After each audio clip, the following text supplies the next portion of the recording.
आनंद लोक प्रतिदिन के जीवन का में स्वागत है। सम्मिलित होने के लिए धन्यवाद। आज परमेश्वर का वचन सुना आपके लिए अवश्य लाभदायक होगा। परमेश्वर में भरोसे के बारे में आज मैं आपसे बातें करूंगी। ये बहुत ही महत्वपूर्ण बात है, प्रभु में भरोसा। कभी कभी हम कहते हैं हम भरोसा रखते हैं, मगर सचमुच गौर करें तो क्या हम प्रभु में सचमुच भरोसा रखते हैं?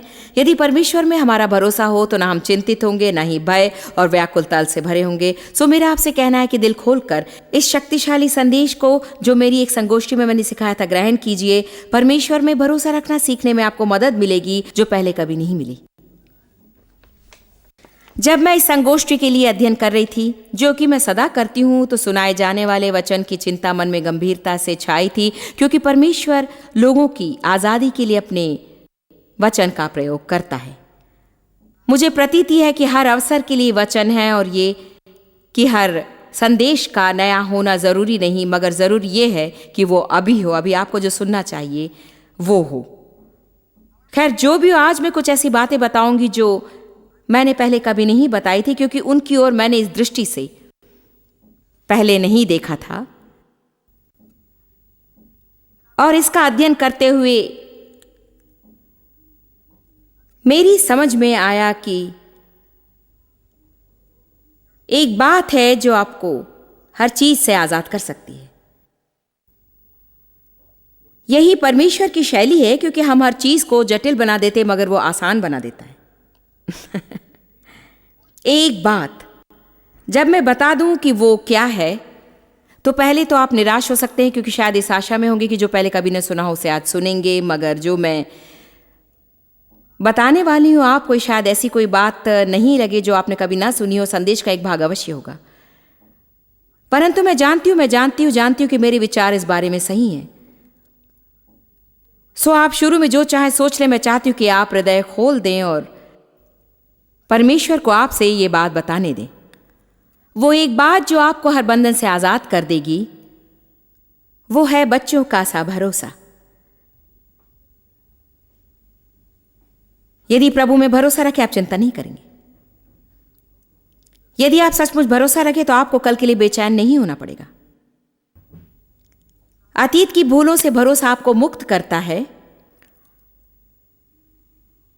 भरोसा पैसे की चिंता से छुटकारा देता है। लोग क्या सोचेंगे, इस चिंता से भरोसा आपको दूर रखता है। और भरोसा सुरक्षा कवच है। यह हर चीज से आपको मुक्ति देता है, इल्लतों और दास्ताओं से भी। प्रभु में भरोसा आपको शराब से मुक्त कर सकता है, और ड्रग से भी, यौन विकृति से भी, क्योंकि जब आपके दिमाग में उस वस्तु का दबाव पड़ता है, तो यदि आप परमेश्वर के पास दौड़ जाएं और उससे भरोसा करते हुए कहें, शैतान कहता है मुझे वो चीज चाहिए, मगर मेरा भरोसा है मुझे तो तेरी जरूरत है। और यदि शुरू के कुछ दिन आपको इसे दिन में 500 बार कहना पड़े तो कर डालिए। सुबुद्धि पाने के लिए प्रभु में भरोसा रखिए, बल पाने के लिए प्रभु में भरोसा रखिए। और जब आपके विचारों के अनुकूल घटनाएं ना घटे जीवन में, तो प्रभु में भरोसा रखिए। और जिन बातों के उत्तर आप जीवन भर नहीं पा सकेंगे, उन्हें पाने की कोशिश छोड़ दीजिए। और जिन बातों के उत्तर केवल परमेश्वर के पास हैं, उन्हें समझाने की कोशिश छोड़िए। जब 9/11 जैसे हादसे दुनिया में घटते हैं, या सुनामी, या जिन तूफानों का हमने सामना किया है, तो लोग सदा प्रचारकों को ही टीवी पर हाजिर करके उन्हें प्रश्नों से बेधना चाहते हैं। परमेश्वर ने इसे क्यों होने दिया? क्या ये न्याय है, या ये है, या वो है? मैं नहीं जानती कितनी जगहों पर मेरा इंटरव्यू हुआ होगा, मगर ऐसे प्रश्न पूछे जाने से पहले ही मैंने उत्तर तैयार कर रखे थे, बिल्कुल सीधा, मैं परमेश्वर नहीं हूं।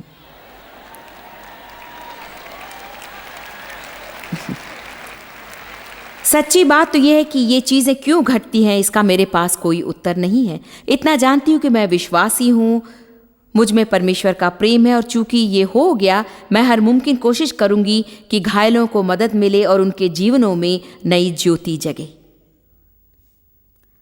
हम घटनाओं का कारण जानने में इतने व्यस्त रहते कि सेवा भी ठीक से नहीं कर पाते। और जानते हैं, कभी कभी ऐसा लगता है कि शैतान हमारे जीवन में कोई अनुचित काम कर दे तो बस सारा जीवन हम पता लगाने में बिता देंगे कि क्यों, परमेश्वर क्यों। सचमुच में एक और गहरी समस्या है और आपको इसका भी पता लग जाएगा, क्योंकि न केवल हम पता लगाने की कोशिश करते हैं, वरन ईमानदारी की बात है कि कभी कभी हम जरा ज्यादा ही बेचैन हो जाते हैं। हमारे भीतर गहराई में एक जकड़ सी मालूम होती है और इससे थोड़ी बहुत जीवन में कटुता आ जाती है। हम परमेश्वर पर जरा क्रोधित होते हैं, लोगों पर क्रोधित होते हैं जो हम जैसे कष्ट में नहीं है या जिनके जीवन हमारे जीवन से बेहतर है। हाँ, हम तो चर्च जाया करते हैं और अपने अपने गीत गाते हैं और अपनी अपनी पुस्तकें पढ़ते रहते हैं, मगर हमारी आत्माओं में कहीं कुछ खराबी अवश्य है जो हमें प्रभु के साथ चलने से और जो खुशी वो हमें देना चाहता है उससे दूर रखती है और उससे हमें वंचित करती है। देखिए, मैंने इसे पहले कभी नहीं देखा, मगर प्रभु ने मुझे बताया। मत्ती 11:1, जब यीशु अपने 12 चेलों को आज्ञा दे चुका तो वो उनके नगरों में उपदेश और प्रचार करने को वहां से चला गया। यूहन्ना ने बंदी गृह में मसीह के कामों का समाचार सुनकर अपने चेलों को उससे ये पूछने भेजा कि क्या आने वाला तू ही है या हम दूसरे की बाट जो हैं। तो मन में चित्र बनाइए, यूहन्ना यीशु से आगे आने वाला है। उसने त्यागपूर्ण जीवन बिताया है। वो रेगिस्तान में बरसों फिरता रहा इस सेवकाई का मार्ग बनाता हुआ जिसके लिए परमेश्वर ने उसे बुलाया था। उसे देखने वालों ने सोचा कि वो पागल है, सर फिरा है। वो पशु की खाल पहनता था, टिड्डियां और मधु खाता था और पश्चाताप के लिए बिलबिलाता था और लोगों पर पानी डालता था।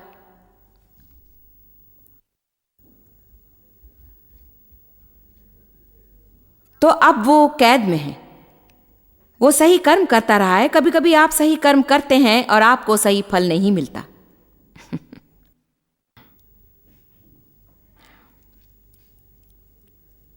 पहले भी मैंने कहा कि हमारे जीवन के सारे बखेड़े अनाज्ञाकारिता का ही फल है और ये सच है, मगर शैतान कभी कभी हमारे विरुद्ध चढ़ाई करता है केवल इसलिए कि हम वचन में प्रगति कर रहे हैं। ऐसे वक्त भी आते हैं जब शैतान हमारे विरुद्ध आता है क्योंकि जीवन में हम एक ऐसे स्तर पर हैं जहां से प्रभु हमें अगले स्तर तक उन्नत करना चाहता है और शत्रु तुरंत बीच में कूदकर हमें नीचे खींचता है ताकि हम इस परिवर्तन से वंचित हों और प्रभु का अगला स्तर हमें कभी ना मिले। शायद ये आपके देने की अगली जगह हो, आपकी सेवकाई की अगली जगह हो, आपके प्रेम में चलने की अगली जगह हो, मगर शैतान आपकी प्रगति नहीं चाहता। मैंने एक को कहते सुना कि 2 वक्त हैं जब शैतान आपके विरुद्ध आता है, जब आप गलत काम करते हैं, जब आप सही कर्म करते हैं। जब मैंने सुना, मैंने सोचा पता लगाने की कोशिश करने का क्या मतलब। संकट के समय में पता लगाने की कोशिश नहीं करती कि मैं गलत थी या सही। मैं परमेश्वर पर भरोसा करती हूं। कारण जानते हैं, संघर्ष के लिए मैं बूढ़ी हो चुकी, क्षुब्धता के लिए मैं बूढ़ी हो चुकी, उलझन के लिए मैं बूढ़ी हो चुकी। उन्हें करने में मैंने बहुत से साल गुजार दिए और कुछ साल पहले मैंने निर्णय किया कि मैं यात्रा का आनंद उठाऊंगी। मैं किसी बात की सदा चिंता नहीं करती रहूंगी, न सदा कुछ पता लगाने की कोशिश करती रहूंगी और सदा बिगड़ती नहीं रहूंगी और न ही सदा क्षुब्ध होंगी।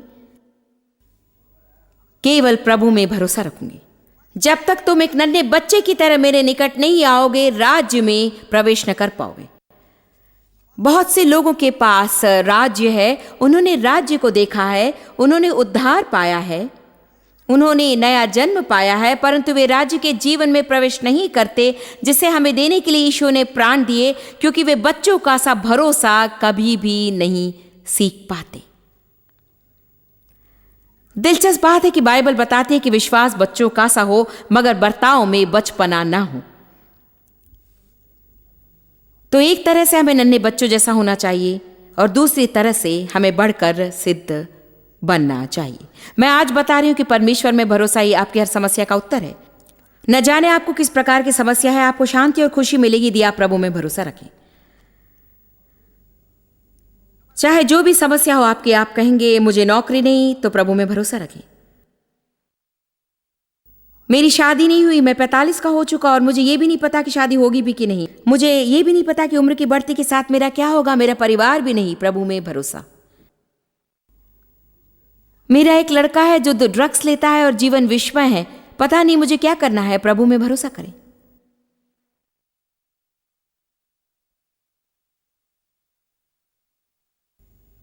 ढेर सारे बिल्स पड़े, पता नहीं मैं क्या करूंगा। जीवन में जहर खोला, अपने पर संकट लाया, ढेर सारे पैसे खर्च किए जो नहीं करना चाहिए था किया। अब मैं पता नहीं क्या करूं, क्या करूंगा, क्या करूंगा, क्या करूंगा। ऐसे वक्त शैतान एक छोटे से प्रेत को भेजेगा जो यहां आपके कंधे पर बैठकर कानों में चीखता रहेगा भोर से संध्या तक, तुम क्या करोगे, तुम क्या करोगे, तुम क्या करोगे, तुम क्या करोगे, तुम क्या करोगे, तुम क्या करोगे। शैतान से सुनते सुनते मैं परेशानी की हद तक पहुंच गई, तुम क्या करोगी, तुम क्या करोगी। और जब भी इसे सुना मैंने सोचा मुझे कुछ करना ही चाहिए। अगर शैतान खुद आपके कानों में ना फुसफुसाए तो वह सज्जनों के मुंह से बुलवाएगा। आप एक दोस्त के साथ लंच पर जाते हैं, अरे भाई हमने तुम्हारी समस्या सुनी, अब तुम क्या करोगे। क्या करेंगे ये तो आप नहीं जानते, मगर आप समझते हैं कि उत्तर देना जरूरी है। कभी कभी हम सोचते हैं हम बेवकूफ समझे जाएंगे यदि हम कहें हम नहीं जानते। मुझे अपार खुशी कि मैंने जान लिया कि मुझे जानने की जरूरत नहीं जब तक मैं उसे जानती हूं जो जानता है। वास्तव में आपको एक बात बताऊं, भरोसा जैसी कोई बात नहीं यदि जीवन में अनुत्तरित प्रश्न ना हो। यदि आप सब जानते तो प्रभु पर भरोसे की बात नहीं उठती। उन बातों को जानने में समय नष्ट ना कीजिए जिन्हें केवल परमेश्वर जानता है और वो बता नहीं रहा है। तो अब देखिए, यूहन्ना कैद में है और मुझे लगता है कि उसने पवित्र जीवन बिताया है। उसने त्याग किया और आज्ञाकारी रहा।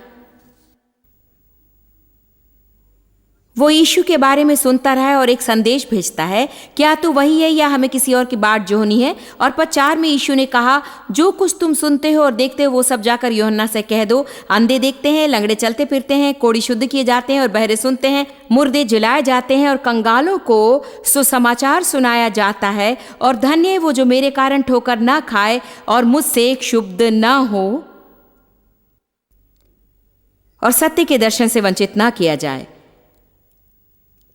अब मैं नहीं जानती कि मैंने क्यों सोचा कि वो पद वहां पर है। ऐसा जान पड़ता है कि ये किसी दूसरी ही दिशा में ले लिया गया है, क्योंकि पहले यूहन्ना कहता है, क्या तू ही सचमुच वो है या हम किसी और की बाट जो हैं। यीशु ने उत्तर दिया, नहीं, मैं क्या कर रहा हूं देखो और तुम जान जाओगे और तुम जानोगे कि मैं हूं। और फिर एक अजीब बात वो सामने रखता है और कहता है, धन्य है वे जो तुमसे क्षुब्ध नहीं। क्षुब्धता की बात वो क्यों करता है? जानते हैं यीशु ने ऐसा क्यों कहा? मुझे विश्वास है कि प्रभु ने मुझे कुछ बताया, क्योंकि मेरे ख्याल से यूहन्ना थोड़ा बहुत क्षुब्ध था। तो देखिए, बात इस तरह जाती है, यदि तू सचमुच परमेश्वर है तो मुझ पर ऐसे क्यों बीत रही है? यदि सचमुच तू मुझसे प्रेम रखता है जैसा कि लोग कहते हैं, तो तूने मुझे इससे क्यों मुक्त नहीं किया, जबकि मैं जानता हूं कि तू कर सकता था। मैंने तुझे दूसरों को मुक्त करते हुए देखा है, फिर भी तू मुझे इसी दशा में बिठाए रखता है। तूने मेरे बच्चे को ड्रग से क्यों नहीं छुड़ाया, जबकि मेरे दोस्त के बच्चे को तूने छुड़ा दिया। मैं तो प्रभु दशमांश देता हूं, सदा चर्च जाता हूं और वे तो मुझ जैसे पाबंद भी नहीं है। वे एक छोटी सी प्रार्थना करते हैं और तू उनके बच्चे को छुड़ाता है और मेरे बच्चे को छोड़ देता है। आपको एक बात बताती हूं, मेरी प्रार्थना है कि लोग आज इसे समझ लें। मैं परमेश्वर की आत्मा द्वारा जानती हूं कि आज ऐसे लोग यहां उपस्थित हैं जो प्रभु के साथ चलने में प्रगति नहीं कर रहे हैं, क्योंकि ऐसे विचार उनके हृदय की गहराई में छुपे हुए हैं और आप इसे जानते तक नहीं हैं। और जब तक आप लोग प्रश्न पूछना ना छोड़ें जिनके उत्तर सिर्फ प्रभु ही दे सकता है, और जानने की मांग करने के बदले हम भरोसे का निर्णय न लें तो परमेश्वर के साथ चलने में हम प्रगति नहीं कर सकते। आप सोचते हैं कि मैंने जानना नहीं चाहता कि मेरे साथ यौन दुर्व्यवहार क्यों हुआ था करीब 15 साल तक। मैंने यीशु को उद्धारक मान लिया था जब मैं 9 साल की थी। और आपको एक बात बताती हूं, हर रात बिस्तर पर लेटकर मैं प्रभु से भिक्षा मांगती कि वो मुझे उस स्थिति से निकाल ले। और मैं परमेश्वर से विनती करती कि वो मेरी मां को पिता से दूर कर दे या वो मर जाए, किसी भी तरह मुझे उस स्थिति से बाहर निकाल दे। और एक बात जानते हैं, उसने मुझे उस स्थिति से बाहर तो नहीं निकाला, मगर क्या किया जानते हैं? अक्सर हम देखते हैं कि वो क्या नहीं करता, मगर वो जो करता है उस ओर हम ध्यान नहीं देते। हम अपनी पीड़ा में इतने जकड़े हुए होते हैं कि आसमान में उम्मीद का पैगाम लिए हुए एक छोटे से बादल के टुकड़े को हम नहीं देख पाते हैं। काश कि हम उस गतिशील सकारात्मक संदेश पर ध्यान देते और अमल करते।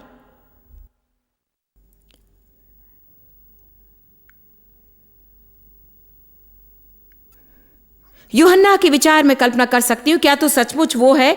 यदि तो सचमुच वो है, शायद यूहन्ना की योजना थी कि वो तो यीशु के आगे आने वाला था और जब यीशु आएगा तो आनंद मनाया जाएगा। मैं इतने साल जंगल में रहा, टिड्डियां और जंगल मधु खाता रहा, लोगों ने हंसी उड़ाई और मैं बेवकूफ सा लगा, मगर जब वो आएगा तो फिर आनंद मनाया जाएगा। तो फिर और तो फिर मगर घटनाओं का वो रूप सामने कभी नहीं आया। आज शायद इस कमरे में ऐसा कोई नहीं जिसने आशा ने की हो, न प्रार्थना न विश्वास की घटना एक विशेष रूप से घटेगी, या भविष्यवाणी की हो कि विशेष रूप से घटनाएं घटेंगी, मगर ऐसा नहीं हुआ। आपने किसी की चंगाई के लिए प्रार्थना की और वो मर गया। आपने पदोन्नति के लिए प्रार्थना की और वो किसी और को मिल गई।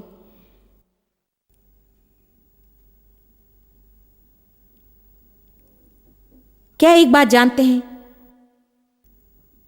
इसे यदि यूं कहा जाए तो ठीक होगा, आप ऐसी स्थितियों से गुजर कर भी यदि परमेश्वर से प्रेम ना रख सके तो आपका प्रेम वो जो करता है उसके लिए है, ना कि वो जो है उसके लिए।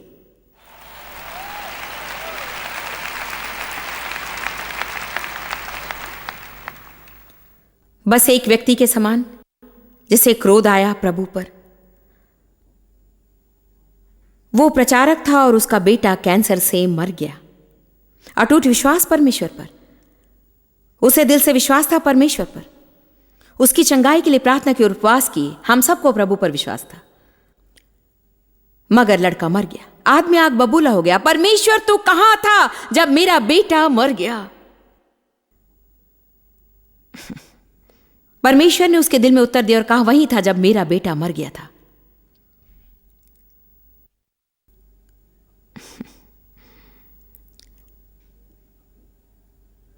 देखिए, यीशु हमारा चंगाई देने वाला है और मैं देखती हूं बहुतों को चंगाई मिली। लोगों के लिए मैं प्रार्थना करती रहूंगी, मगर एक बात जानते हैं, परमेश्वर ने मुझे सब कुछ समझाने का काम नहीं दिया। मुझे आपको समझाना नहीं पड़ेगा क्यों नहीं। इतना जानती हूं कि परमेश्वर भला है, वो हमें चंगाई देने वाला है। मैं बीमार हो जाऊं तो प्रार्थना करूंगी। इस बीच में यदि मुझे दवाई लेनी पड़े या डॉक्टर के पास जाना पड़े तो मैं चली जाऊंगी। कोई दंडादेश नहीं, कुछ प्रमाणित नहीं करना पड़ेगा मुझे, मगर मैं प्रभु पर भरोसा करती रहूंगी। हर किसी का विश्वास ऐसा नहीं होता और यह भी ठीक है क्योंकि हम में कोई भी 100% सही नहीं है। यीशु क्या तू ही वो है या हमें किसी दूसरे की बाट जोनी है? देखिए, अंधे देखते हैं, बहरे सुनते हैं, लंगड़े चलते हैं, मरे हुए जलाए जाते हैं, कोढ़ी शुद्ध होते हैं, और धन्य है वे यूहन्ना जो मुझसे एक शुद्ध नहीं है, जब उनकी इच्छानुसार घटनाएं नहीं घटती।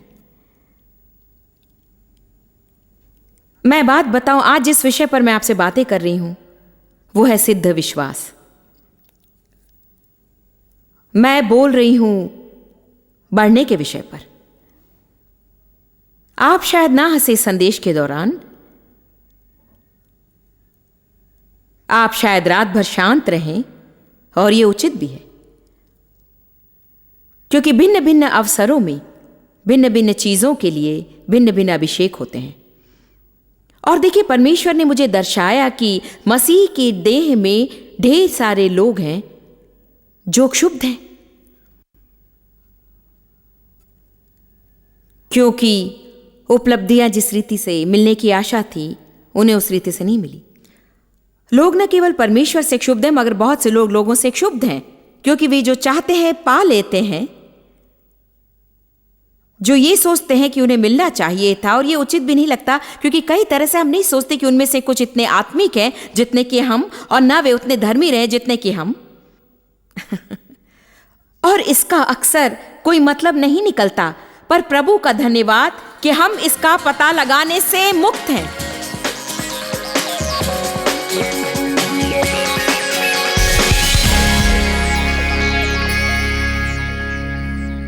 हम लोग आदि के बारे में बातें कर रहे थे, मगर आजादी असली नहीं है जब तक कि परमेश्वर के साथ हमारा एक व्यक्तिगत नाता ना हो। यदि आप परमेश्वर से भयभीत हैं, यदि आप मौत से भयभीत हैं, यदि आपको भय है कि जब मरेंगे तो नरक जाएंगे, तो आप आजाद नहीं हैं और जीवन के आनंद से वंचित हैं। आपको भय रहित होकर जीना चाहिए। क्या आप चाहते हैं कि आपके पाप क्षमा हो जाए? क्या आप चाहते हैं कि एक उज्जवल भविष्य आपकी प्रतीक्षा करे? क्या आपको ऐसा एक दोस्त चाहिए जिससे आप किसी भी समय कोई भी बात कर सकें? तो आपको यीशु मसीह को अपना उद्धारक मान लेना चाहिए।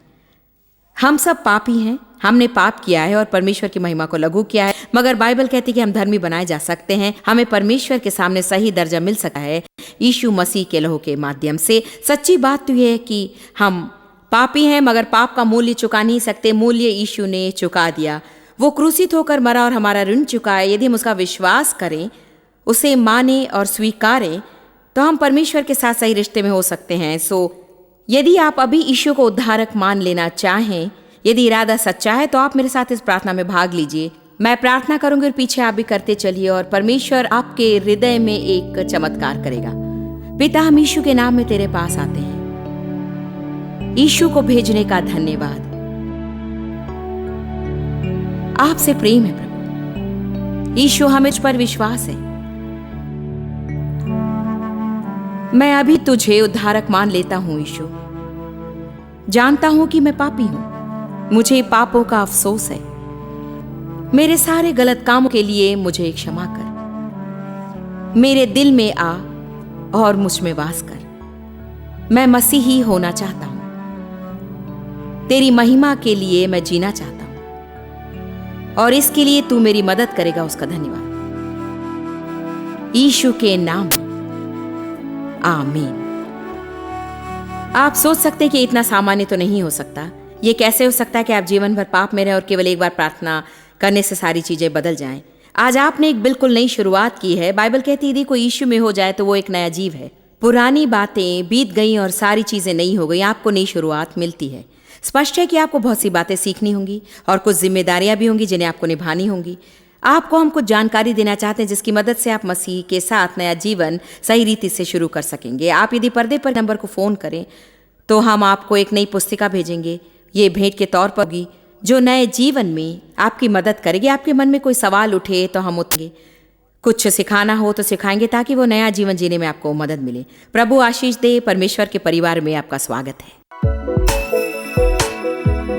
आप जितना जानते हैं उससे भी अधिक आप हमारे लिए जॉइस मेयर मिनिस्ट्रीज एशिया में महत्वपूर्ण है। हम आपकी सराहना करते हैं। आप सौभाग्यों का धन्यवाद देते हैं कि इस संसार भर की सेवकाई को आप सफल कर रहे हैं। एक साथ हम भूखों को भोजन, गरीबों को कपड़े दे रहे हैं और पूरे संसार में सुसमाचार प्रचार कर रहे हैं। हमसे आज ही संपर्क करें या लॉग करें jmmindia.org। अपने प्रार्थना निवेदन भेजें, हमारे स्रोत के विषय जानें, जॉइस की सभाओं के विषय जानें, और जैसे हम पूरे संसार में मसीह के प्रेम को बांटते हैं तो आप हमारे साथ सहभागी हो जाएं।